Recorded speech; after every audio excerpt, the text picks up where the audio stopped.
So this is our, as you can see, nice and big. Getting a tour of Richmond Animal Care and Control. Which we're grateful because we want to keep her for a long time, so that was our plan. And here she is, come on in. Hey, sorry, come on you in. can come in, we're doing a reality TV show. We became part of the shelter's reality inside their medical office. Oh, smashing into the door. Right, sloshing into each other. This is the perfect example. You're living it in real life. This room is where Dr. Ulrichs works on a countertop. This is it. And then we have shared space with animals, which is not ideal.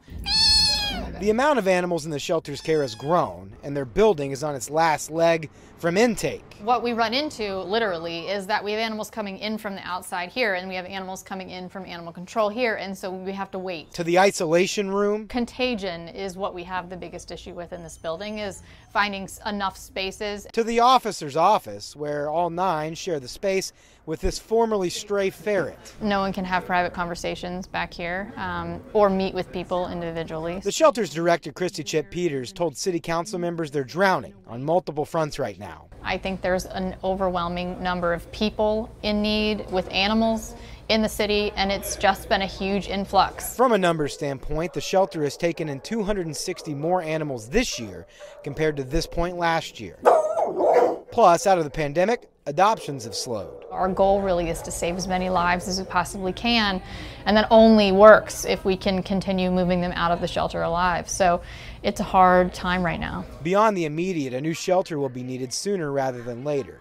Officials say it won't pass health and safety inspections anymore in around 2 years. We use every inch of this building, and so and hard. Chips Peters says they have a goal of building a new facility for adoptions and walk-ins and convert the old building into a respite boarding and veterinary care facility. The price tag for a new shelter, around $10 million. Our commitment is to save lives. You know, it would be much easier and cheaper if we just said we're going to euthanize everything, but that's not what we should be doing, and that's not what the community wants us to do. So we're all in this together. RACC is beloved on their popular social media accounts, so it's easy to think there's a disconnect between how their work is viewed and the condition they do it in. In a city with many needs, Chip Peters is hopeful theirs will be met too. Any human who has known an animal bond and has loved a pet understands the role that they play in their lives. It's a connectivity. It isn't just the animals, that we're providing a space for the community and the city and for those people that love those animals that may not be able to care for them.